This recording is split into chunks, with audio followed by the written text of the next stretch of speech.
and welcome back viewers. আমি অনন্যা আর আপনারা দেখছেন আমার চ্যানেল অনন্যাস ওয়ার্ল্ড।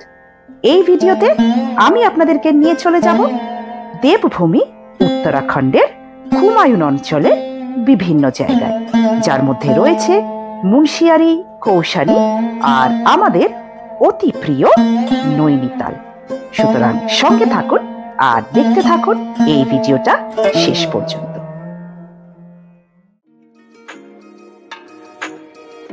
2024-এর 22শে নভেম্বর আমি সকাল সকাল পৌঁছে গেছিলাম হাওড়া স্টেশন, কারণ এখান থেকে আমার ছিল হাওড়া লালকুয়া এক্সপ্রেস, যা ছাড়বে 8টা 15 মিনিটে।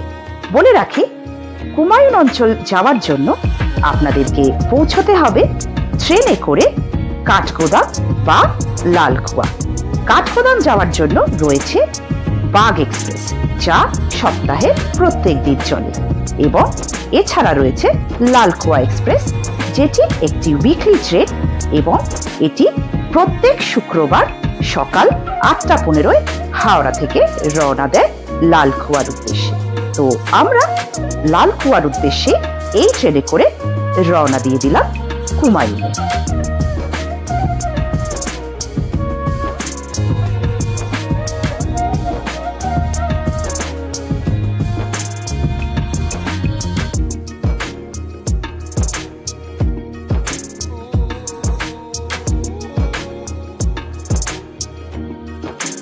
পুরো একটা দিন জার্নি করার পরে পরের দিন একদম সকাল সকাল রাইট টাইমে আমরা পৌঁছে গেলাম লালকুয়া স্টেশন।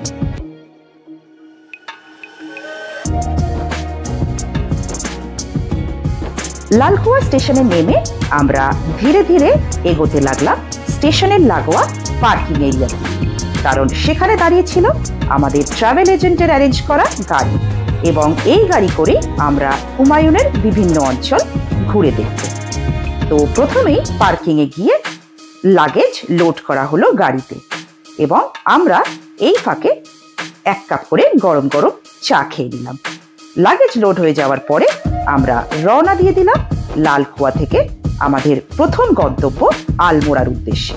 তবে তার আগে আমরা যেটা করব সেটা হলো মাঝখানে একটা জায়গায় হল্ট করে লাঞ্চ সেরে নেব।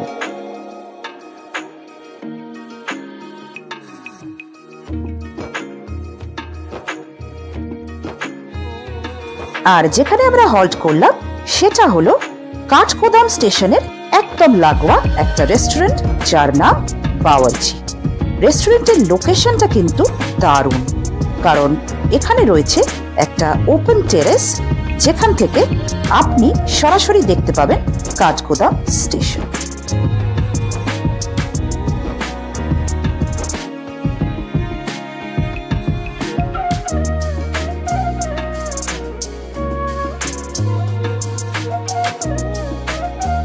একটি লোকাল চিকেন থালি দিয়ে চটপট লাঞ্চ সেরে আমরা আবারও রওনা দিয়ে দিলাম আলমোড়ার উদ্দেশ্যে।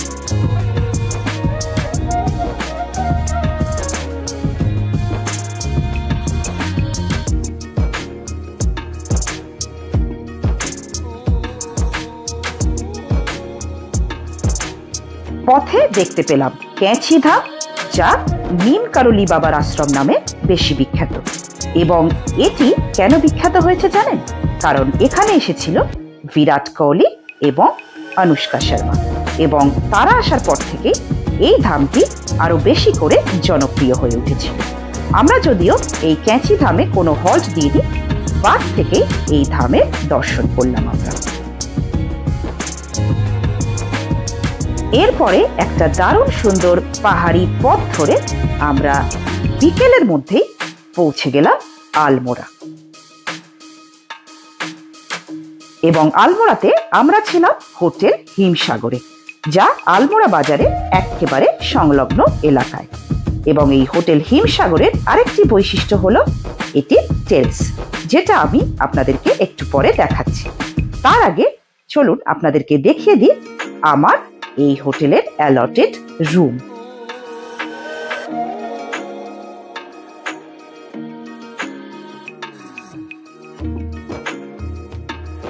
আর এই হলো সেই টেরেস যেটার কথা আমি আপনাদেরকে একটু আগে বলছিলাম। একটা দারুণ সুন্দর ওপেন স্পেস, যেখান থেকে আপনি উপভোগ করতে পারবেন একটা দারুণ ভিউ এই হুমায়ুন হিমালয়া এবং আলমোড়া শহরে।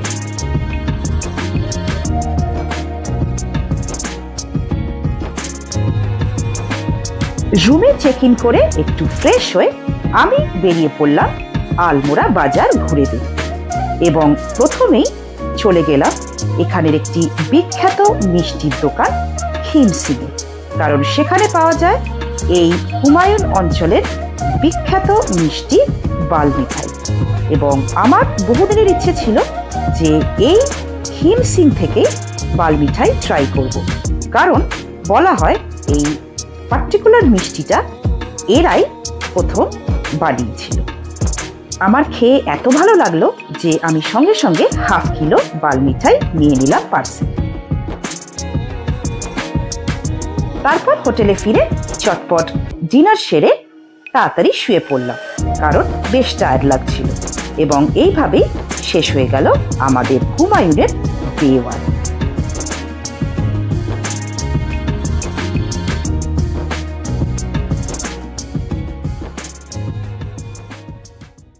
Good morning from Almora. আজকে আমাদের সাইট সিং এর ডে 1। আজকে আমরা চলে যাব বিনসার ফরেস্ট, ওখান থেকে করে নেব আমরা বিনসার ফরেস্টের সাফারি। তারপরে সেখান থেকে যাব আমরা কাসার দেবীর মন্দির। এই কাসার দেবীর মন্দিরের ব্যাপারে আপনাদেরকে কিন্তু বেশ কিছু ইন্টারেস্টিং ফ্যাক্টস দেওয়ার আছে, তো সঙ্গে থাকুন। আর হ্যাঁ, বিকেলবেলা আমরা চলে যাব রামকৃষ্ণ কুঠির, তো স্টে টিউনড।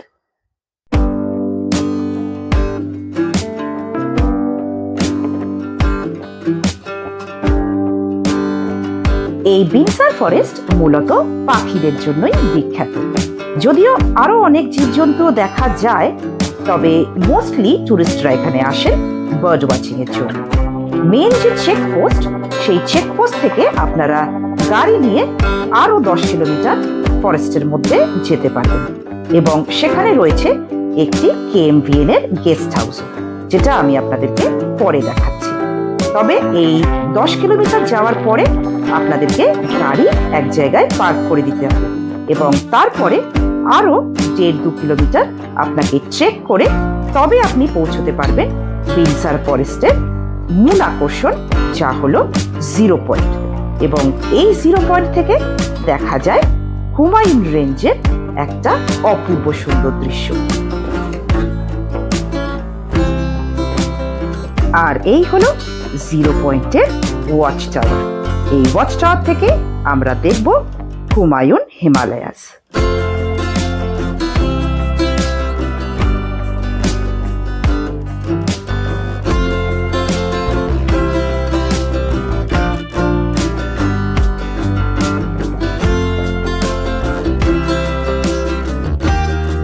আকাশ পরিষ্কার থাকলে এখান থেকে আপনি দেখতে পাবেন নন্দা দেবী, নন্দা ঘুমটি, ত্রিশূল সহ complete Panchchuli range.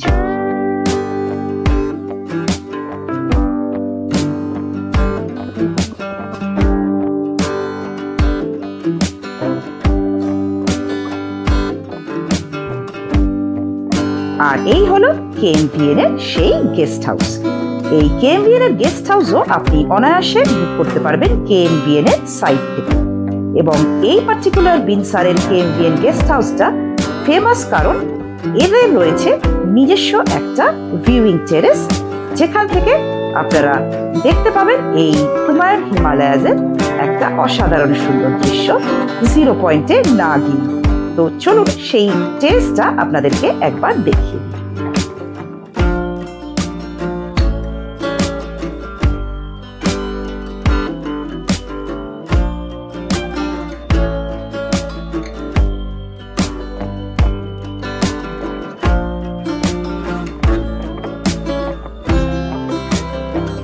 Binsar forest দেখার পরে আমরা রওনা দিয়ে দিলাম আমাদের নেক্সট গন্তব্য কাসার দেবী মন্দিরের উদ্দেশ্যে। আর এই হলো আলমোড়ার সেই বিখ্যাত কাসার দেবী বা কাসার দুর্গা মন্দির। দিনের শুরুতে যেমন আপনাদেরকে বলছিলাম এই কাসার দেবী মন্দির সম্বন্ধে কিন্তু দুটি খুব ইন্টারেস্টিং ফ্যাক্ট আছে। 1 নম্বর, এটা মনে করা হয় যে এই কাসার দেবী মন্দির অঞ্চল ভ্যান অ্যালেন রেডিয়েশন বেল্টের অন্তর্গত। তো এই ভ্যান অ্যালেন রেডিয়েশন বেল্টটি কি? 2013 সালে নাসার বৈজ্ঞানিকরা এই অঞ্চল পরিদর্শন করে বুঝতে পারেন যে ভ্যান অ্যালেন রেডিয়েশন বেল্ট, যা মূলত পৃথিবীর বায়ুমণ্ডলের উপরিভাগে অবস্থিত, যা আমাদের পৃথিবীর এই জিওম্যাগনেটিক ফিল্ডকে কন্ট্রোল করে, তার প্রভাব পৃথিবীর 3টে অঞ্চলে সব থেকে বেশি। এক হলো পেরুর মাচু পিচু অঞ্চল, দ্বিতীয় হলো ইংল্যান্ডের স্টোনহেঞ্জ অঞ্চল এবং তৃতীয় হলো ভারতের এই কাসার দেবী মন্দিরের অঞ্চল। তো এই ভ্যান অ্যালেন রেডিয়েশন বেল্ট সব থেকে স্ট্রং হওয়াতে এই জায়গায় মনে করা হয় পজিটিভ এনার্জি সব থেকে বেশি। এছাড়াও এখানকার লোকাল যারা কুমায়ুনি গ্রামবাসীরা, তারাও এই কাসার দেবী মন্দিরে আসেন মানসিক ব্যাধির চিকিৎসা করাতে। সুতরাং বহু বছর ধরেই এই জায়গাকে একটি পজিটিভ স্পেস বা পজিটিভ এনার্জির লোকেশন হিসেবে খুব বেশি মাপে গণ্য করা হয়। এটি হলো 1 নম্বর ইন্টারেস্টিং ফ্যাক্ট। দ্বিতীয় হলো, এই কাসার দেবী মন্দিরে 1890 সালে স্বামী বিবেকানন্দ এসেছিলেন এখানকার একটি পাথরের নিচে ধ্যান করতে, এবং সেই পাথরটা আপনাদেরকে দেখাবো। এখানে বসে স্বামী বিবেকানন্দ তার স্পিরিচুয়ালিটির সব থেকে এক্সট্রিম লেভেল অর্জন করেন বলে মনে করা হয়। তো এই দুটি ফ্যাক্টের কারণে এই কাসার দেবী মন্দির কিন্তু এই আলমোড়া অঞ্চলে, ইনফ্যাক্ট পুরো কুমায়ুন অঞ্চলে বেশ বিখ্যাত। আর এই হলো সেই পাথর বা গুহা যার নিচে বসে স্বামী বিবেকানন্দ ধ্যানমগ্ন হয়েছিলেন।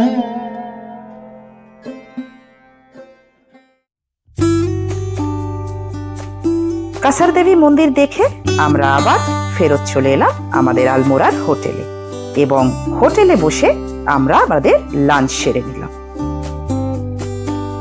এবং সন্ধেবেলা আমরা চলে গেলাম রামকৃষ্ণ কুটির আলমোড়া।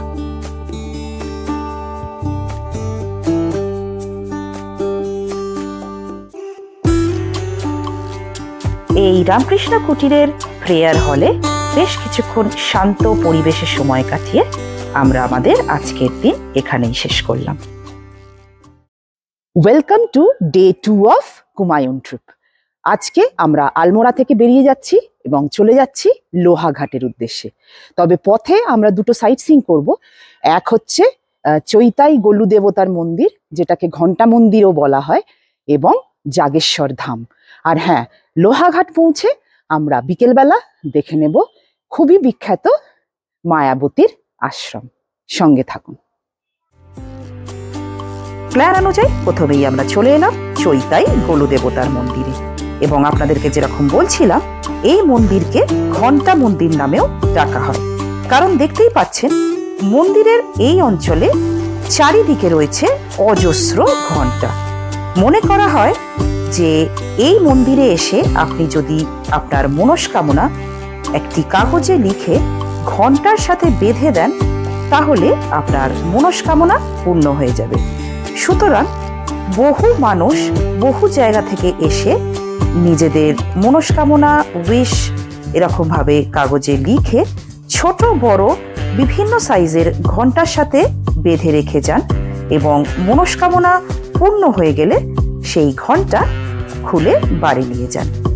তো এই হলো এই মন্দিরের বিশেষত, এবং আপনি যেদিকে তাকাবেন দেখবেন শয়ে শয়ে এরকম কাগজ এবং ঘণ্টা বাঁধা। আমার কিন্তু ব্যাপারটা বেশ ইন্টারেস্টিং লাগলো। ঘণ্টা মন্দির দেখে আমরা নেক্সট চলে গেলাম জাগেশ্বর ধাম মন্দির দেখতে।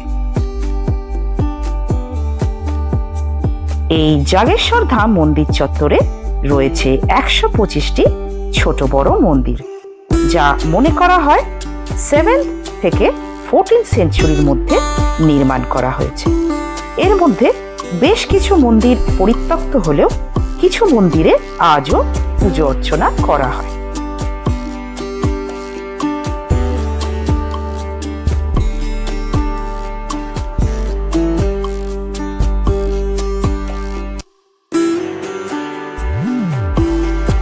এইসব মন্দিরের মধ্যে সবথেকে বিখ্যাত হলো এই জ্যোতির্লিঙ্গ জাগেশ্বর মন্দির, যেখানে এখনো রেগুলার বেসিসে পুজো করা হয়। মন্দিরের বাইরে রয়েছে ছোট বড় খাবারের দোকান, পুজো সামগ্রীর দোকান এবং ছোট গিফট আইটেমের দোকান। সুতরাং আপনারা এখানে টুকটাক ছোটখাটো শপিং করেই দিতে পারেন।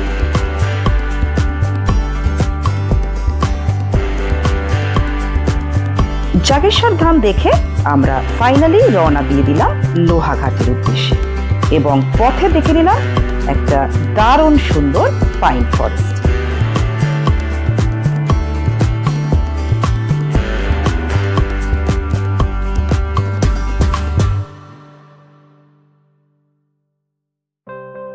বিকেল 5টা নাগাদ আমরা পৌঁছে গেলাম লোহাঘাট এবং লোহাঘাটে আমাদের হোটেল ছিল হোটেল রঞ্জিত প্যালেস।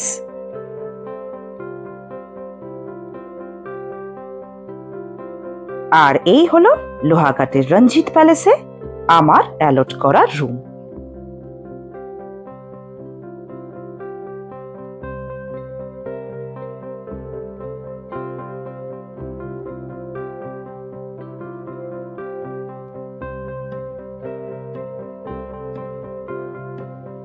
আর এই রুমের মূল আকর্ষণ হলো এই রোড ফেসিং ব্যালকনিটা। এই ব্যালকনিতে দাঁড়িয়ে লোহাঘাটের এই অপরূপ শোভা উপভোগ করতে করতে বাকি দিনটা কাটিয়ে দিলাম এবং তাড়াতাড়ি ডিনার করে শুয়ে পড়লাম।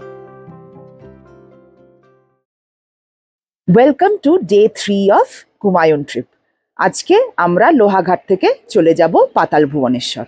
পথে দেখে নেব মায়াবতীর আশ্রম এবং পাতাল ভুবনেশ্বর পৌঁছে আমরা দেখে নেব পাতাল ভুবনেশ্বর কেভ। সঙ্গে থাকুন।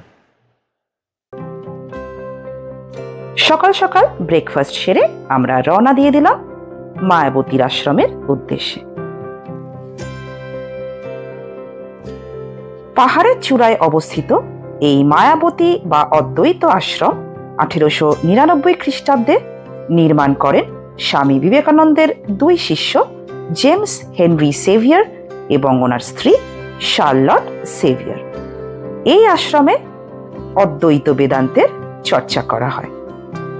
এই আশ্রমের মধ্যে ফটোগ্রাফি বা ভিডিওগ্রাফি অ্যালাউড নয়, তাই আপনাদেরকে আশ্রমের ভেতরটা দেখাতে পারলাম না, কিন্তু এইটুকুই বলবো যে আপনারা যদি কুমায়ুন ভ্রমণ করেন এবং লোহাঘাটে আসেন, অতি অবশ্যই এই আশ্রমে আসবেন।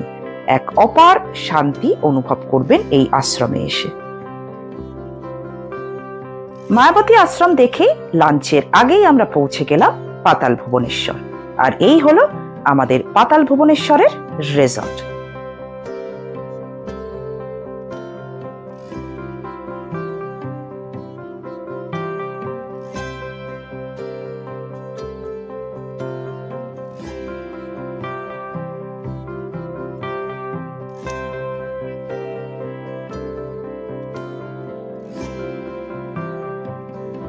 আর এটা আমার পাতাল ভুবনেশ্বরের পার্বতী রিসর্টের রুম।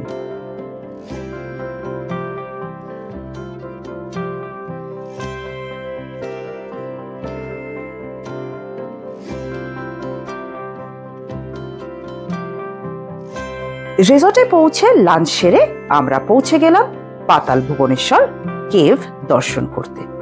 বলে রাখি, পার্কিং থেকে পাতাল ভুবনেশ্বর কেভের দূরত্ব মোটামুটি ভাবে 200 থেকে 300 মিটার এবং এই রাস্তায় রয়েছে বেশ কিছু সিঁড়ি, তবে বেশিরভাগই কিন্তু স্ট্রেট। সুতরাং যাদের পায়ের সমস্যা আছে তাদের একটু সিঁড়ি ভাঙতে হতে পারে, তবে মেজরিটি রাস্তা কিন্তু এরকম পরিষ্কার এবং সমতল।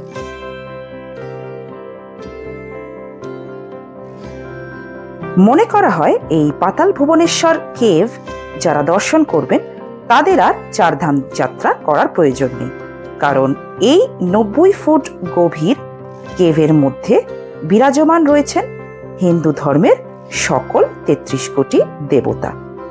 এবং এই কেভে নামাটা কিন্তু বেশ কঠিন। দুর্গম এই কেভের মধ্যে নামতে গেলে আপনাকে চেনের সাহায্যে হামাগুড়ি দিয়ে নামতে হবে এবং এটি প্রচণ্ডই খাড়াই, প্রায় 70-80 ডিগ্রি অ্যাঙ্গেলে রয়েছে, পাথরের সিঁড়ি করা এবং সেই সিঁড়ি বেয়েই আপনাকে নামতে হবে নিচে। তবে হ্যাঁ, আপনি যদি যেতে পারেন তাহলে যে দৃশ্য উপভোগ করবেন তা হয়তো সত্যি অভূতপূর্ব।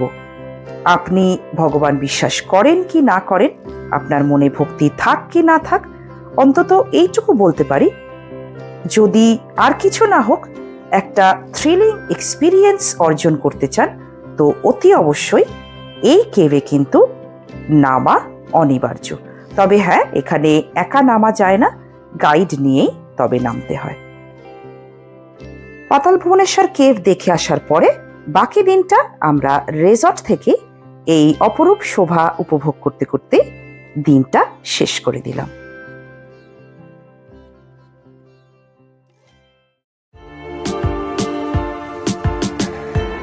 Welcome to day 4 of Humayun trip.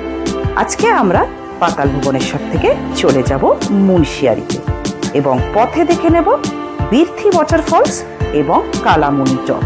ও হ্যাঁ, সময় থাকলে একটু হল্ট দেব রামগঙ্গা নদীর ধারে। রামগঙ্গা নদী হচ্ছে গঙ্গা নদীর লেফট সাইডে বা বাঁ সাইডে যেসব শাখা নদী আছে তার মধ্যে একটি। তো এবারে বাঁ দিক বা ডান দিকটা কি করে বুঝবেন? গঙ্গা নদী যে সমুদ্রের দিকে যাচ্ছে সেই দিকটাকে যদি আপনি নর্থ ধরেন বা সেদিকে মুখ করে দাঁড়ান, তার বাঁ সাইডে যেসব শাখা নদীগুলো পড়বে সেগুলো হচ্ছে লেফট ব্যাঙ্ক। তো এই রামগঙ্গা নদী হচ্ছে গঙ্গার সেরকমই এক বাঁ সাইডের শাখা নদী। এবং দেখতেই পাচ্ছেন এই সময় জল কিন্তু একদম কাঁচের মতো পরিষ্কার এবং একটা হালকা অ্যাকোয়ামেরিন কালারও ধারণ করেছে। রামগঙ্গা নদীর ধারে বেশ কিছুক্ষণ সময় কাটানোর পরে আমরা রওনা দিয়ে দিলাম আমাদের নেক্সট গন্তব্য বীরথি ওয়াটারফলসের উদ্দেশ্যে।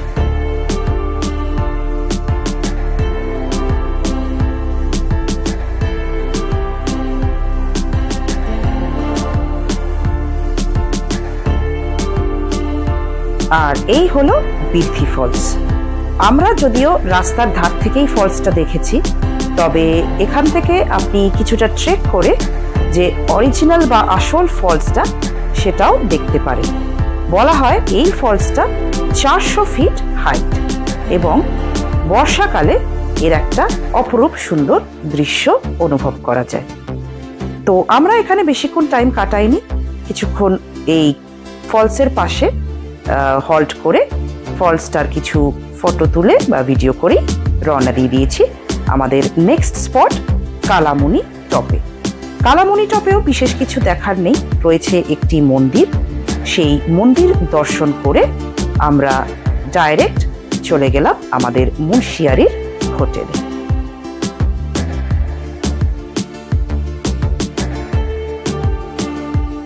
মুন্সিয়ারিতে আমরা ছিলাম হোটেল বালা প্যারাডাইসে। এই হোটেলটি কিন্তু বিখ্যাত এর লোকেশন বা রুমের ভিউয়ের জন্য। এই হোটেলের ভিউ রুমগুলো থেকে আপনি একদম ঢিল ছড়া দূরত্বে দেখতে পাবেন পঞ্চচুল্লি রেঞ্জ। এছাড়াও আপনি যদি নন ভিউ রুমও নেন, এখানে রয়েছে কমন ব্যালকনি, সেই ব্যালকনি থেকেও উপভোগ করতে পারবেন এই পঞ্চচুল্লির অপরূপ দৃশ্য।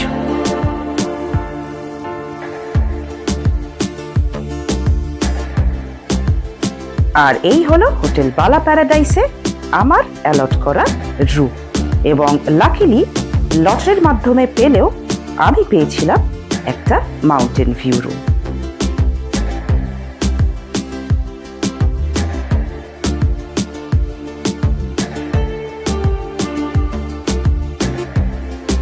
আর ওই দেখুন আমার রুমের জানলা থেকে পঞ্চচুল্লি।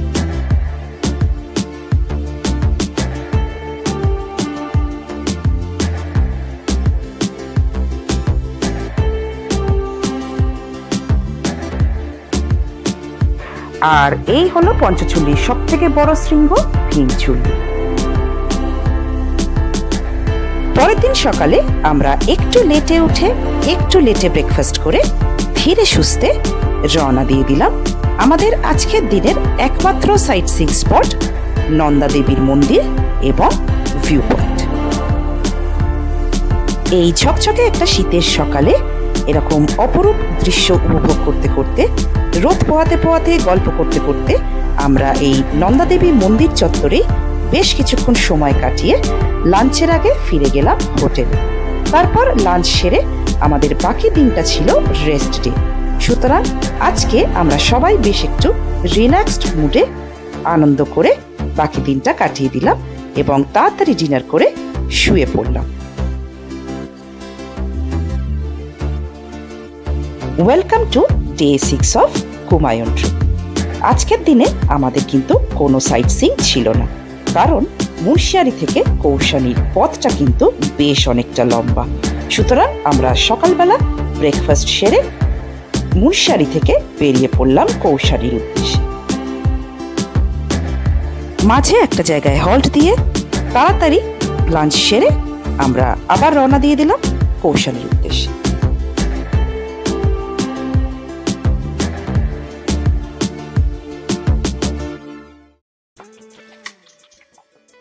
সন্ধে নামার আগে আমরা পৌঁছে গেলাম কৌশানীর হোটেল সাগরে। এখানেও সেই একই লটারির মাধ্যমে অ্যালট করে দেওয়া হলো আমাদের যে যার ইন্ডিভিজুয়াল রুম, এবং লাকিলি এবারেও আমার পড়ল মাউন্টেন ভিউ রুম। চলুন আপনাদেরকে দেখাই।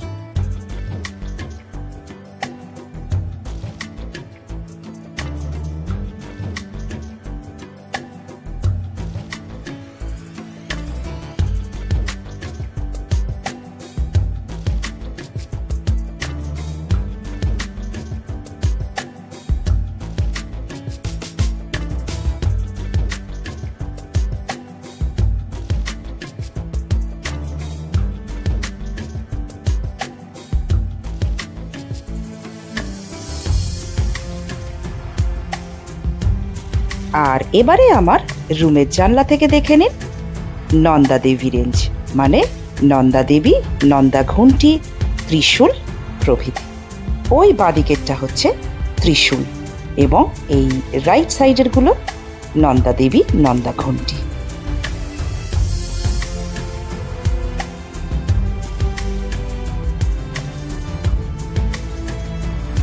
পরের দিন সকালে ব্রেকফাস্ট সেরে আমরা চলে গেলাম কৌশানীর সাইট সিইং করতে, যার মধ্যে রয়েছে বৈদ্যনাথ মন্দির এবং কোটভ্রমরী মন্দির। এই বৈদ্যনাথ মন্দির লোকাল গোমতী নদীর পাড়ে অবস্থিত 1400 শতকে নির্মাণ করা একটি মন্দির চত্বর। এই বৈদ্যনাথ মন্দিরের বাকি বিশেষত্ব ছাড়াও যেটা উল্লেখযোগ্য বিষয় সেটা হলো এই মন্দিরের কয়েকটি অংশ একটু টিল্টেড, মানে আপনি যদি লক্ষ্য করেন মন্দিরের গ্রাউন্ড থেকে একদিকের অংশ একটু হেলা।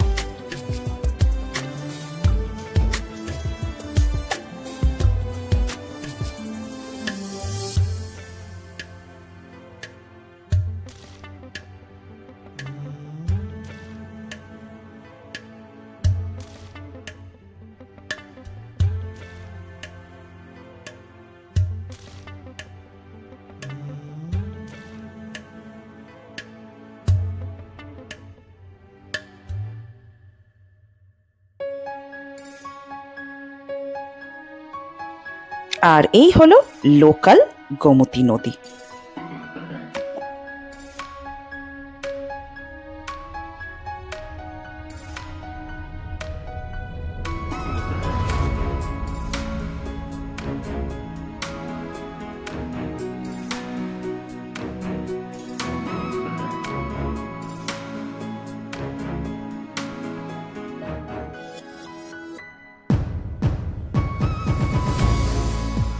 এরপর আমরা চলে গেলাম কোটভ্রমরী মন্দিরের উদ্দেশ্যে। আর এই হলো সেই কোটভ্রমরী মন্দির।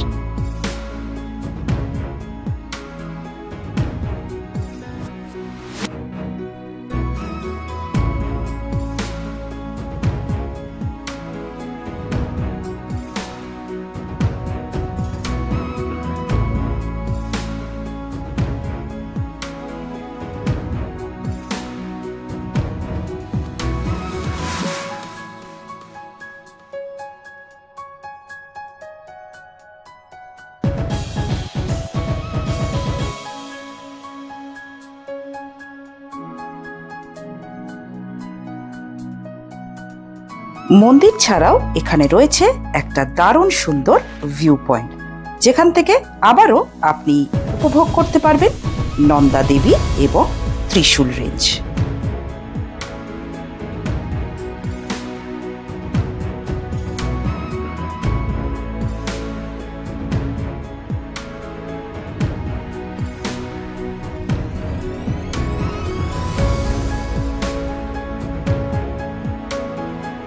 আর এই হলো কোট ভ্রমরী মাতার বিগ্রহ।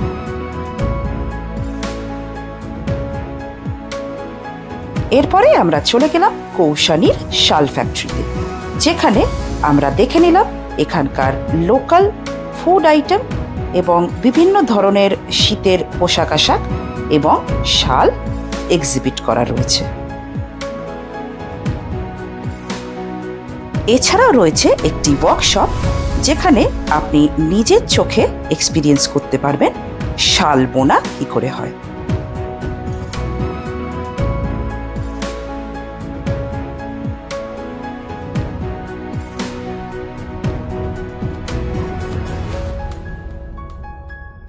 এরপরে আমরা চলে গেলাম আমাদের আজকের দিনের শেষ গন্তব্য গান্ধী আশ্রম বা অনাসক্তি আশ্রম।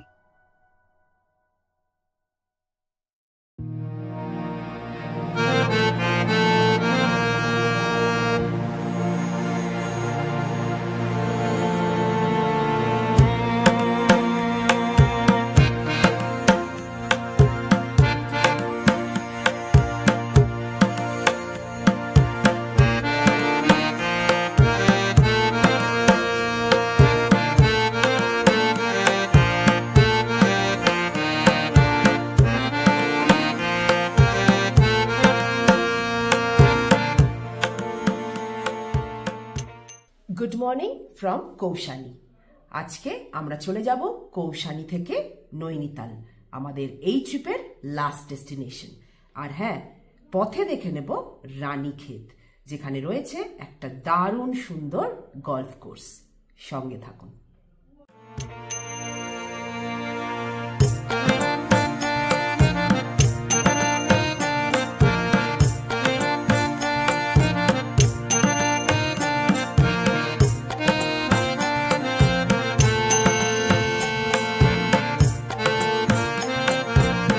আর এই হলো রানীক্ষেতের সেই বিখ্যাত গলফ কোর্স, যেখানে রাজা হিন্দুস্তানি সিনেমার পুছো যারা পুছো গানের শুটিং করা হয়েছিল। যদিও এখন এই গলফ কোর্স মিলিটারির আন্ডারে বলে ভেতরে ঢুকতে দেওয়ার অনুমতি দেওয়া হয় না। সুতরাং আমরা এই গলফ কোর্সের বাইরে থেকে যা ছবি তোলার বা ভিডিও করার সেটাই করলাম।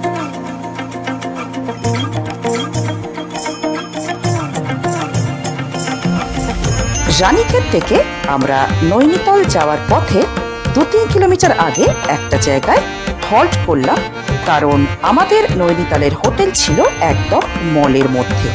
এবং আপনাদের বলে রাখি, মলের মধ্যে কোনো হোটেল যদি আপনি নেন, তাহলে কিন্তু আপনাকে সেখানে ছোট গাড়ি করেই যেতে হবে। কোনো রকম বড় গাড়ি বা বাস সেখানে অ্যালাউড নয়। সুতরাং আমাদের টেম্পো ট্রাভেলারকে শহরের বাইরেই একটা পার্কিংয়ে দাঁড়িয়ে থাকতে হলো এবং আমাদের লাগেজ সহ পাঠিয়ে দেওয়া হলো ছোট গাড়ি মারফতে সেই নৈনিতালের মলের হোটেলে।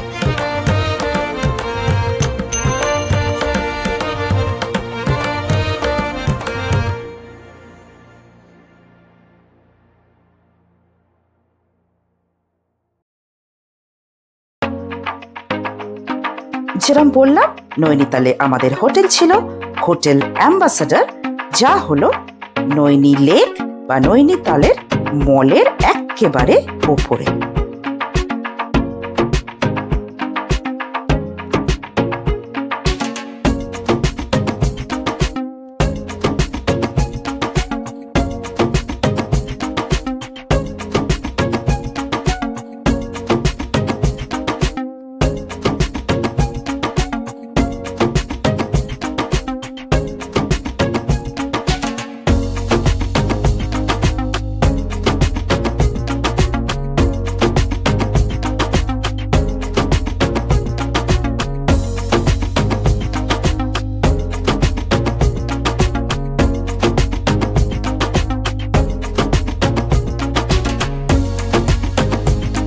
এই হলো আমার হোটেল অ্যাম্বাসাডর নৈনিতালের রুম।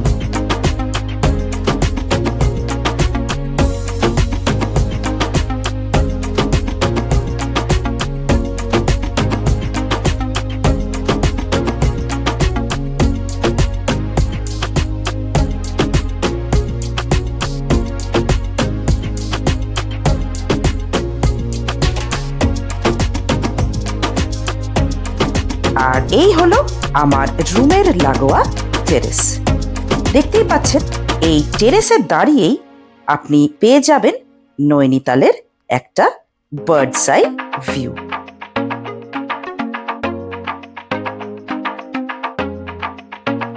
সন্ধে নামার পরে দূরে নয়না দেবীর মন্দিরের আলো দেখতে পেয়ে বেশ এক্সাইটিং লাগলো। প্রথমে ভেবেছিলাম যে হোটেল থেকেই এই দৃশ্য উপভোগ করে বাকি দিনটা কাটিয়ে দেব। তারপর মনে হলো যে না, যাই একটু মলটা ঘুরেই আসি। সুতরাং ইভিনিং স্ন্যাক্স খেয়ে ধীরে সুস্থে বেরিয়ে পড়লাম নৈনিতালের মলের রাস্তায়। মল থেকে টুকটাক কেনাকাটা করে ডিনারের আগে আবার ফিরে এলাম হোটেলে এবং তাড়াতাড়ি ডিনার সেরে শুয়ে পড়লাম এবং এইভাবেই শেষ হলো আমার নৈনিতালের প্রথম দিন। পরের দিন সকালবেলা ঘুম থেকে উঠে টেরেসে এসে দেখি, ও বাবা, এ কি কাণ্ড, এরা আবার কারা?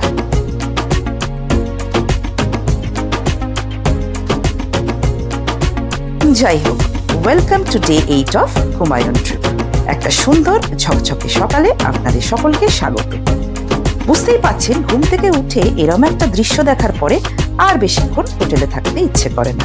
তাই চটপট চান করে রেডি হয়ে ব্রেকফাস্ট সেরে আমরা বেরিয়ে পড়লাম মল চত্বর ঘুরে দেখতে।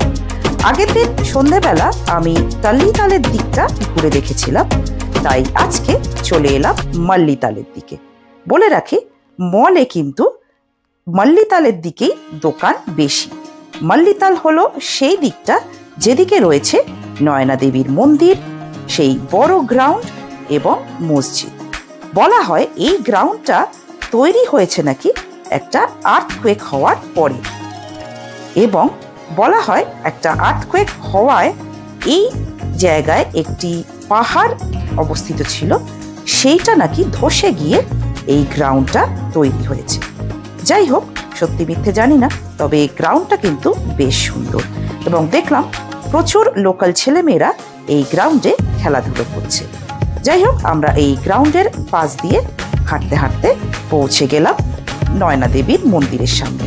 তবে তার আগে দেখতে পেলাম পথে রয়েছে একটি গুরুদুয়ারা। তাহলে বুঝতেই পারছেন, আগের দিন রাত্রিরে দেখালাম চার্চ, তারপরে গুরুদুয়ারা, মসজিদ, মন্দির। তো বলা যেতেই পারে যে নৈনিতাল কিন্তু সর্বধর্ম সমন্বয়ের একটি স্থল। নয়না দেবী মন্দিরের আশেপাশে রয়েছে প্রচুর ভুটিয়ার দোকান, যেখানে আপনি পেয়ে যাবেন খুবই সস্তা দামে প্রচুর উইন্টার গার্মেন্টস।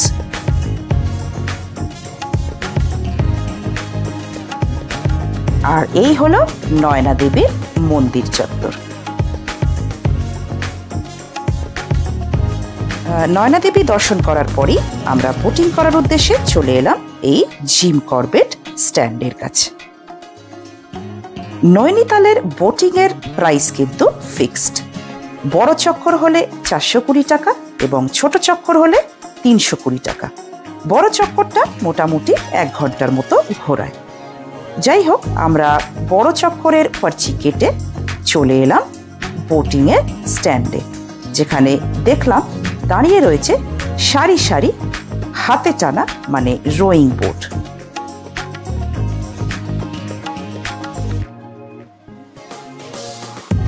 তারপর চট করে উঠে পড়লাম এরকমই একটা রোয়িং বোটে নৈনিতালের উপরে বোটিং এর মজা নিতে।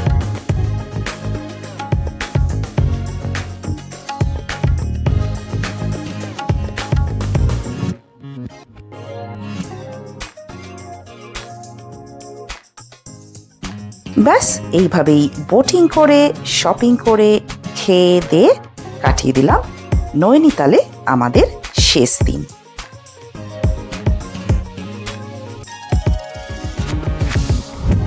আজ হলো আমাদের কুমায়ুন যাত্রার শেষ দিন।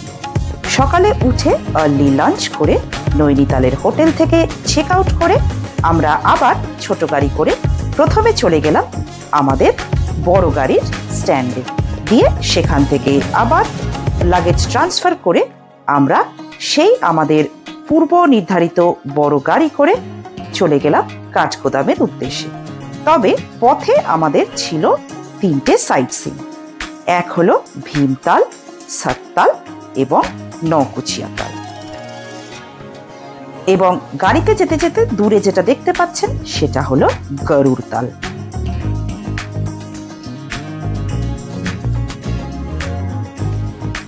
আমাদের প্রথম স্টপ ছিল সাততাল, আর এই হলো সাততালের কমপ্লেক্স।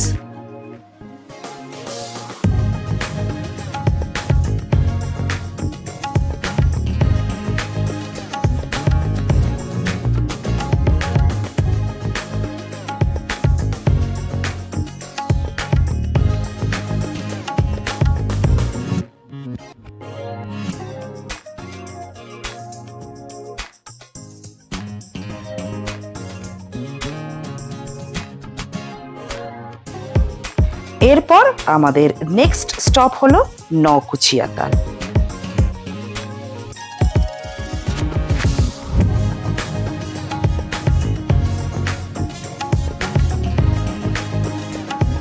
এবং ফাইনাল স্টপ ভীমতাল, যেটিকে বলা হয় এই সবকটা তাল বা লেকের মধ্যে সব থেকে বড়।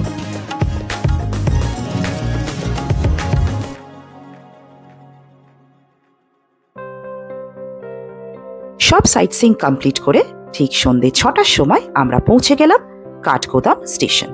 কারণ এখান থেকে রাত 8:30টায় আমরা ধরে নেব রানীক্ষেত এক্সপ্রেস, যা আমাদেরকে নিয়ে চলে যাবে দিল্লির উদ্দেশ্যে। এবং দিল্লি থেকে আমার ছিল সকাল 9টার ফ্লাইট। সো চলুন বন্ধুরা, আমার এই ভিডিও এখানেই শেষ করছি। আবার দেখা হবে নতুন কোনো ডেস্টিনেশনের নতুন কোনো গল্প নিয়ে নতুন কোনো ভিডিওতে। So till then, take care, stay happy, stay safe. Bye-bye.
सोचा नहीं 2 बार इन शहरों की गिरफ्त से भगा मैं। एक गहरी सांस लेके सब भूला भाई, जादू सा है कुछ हवा में।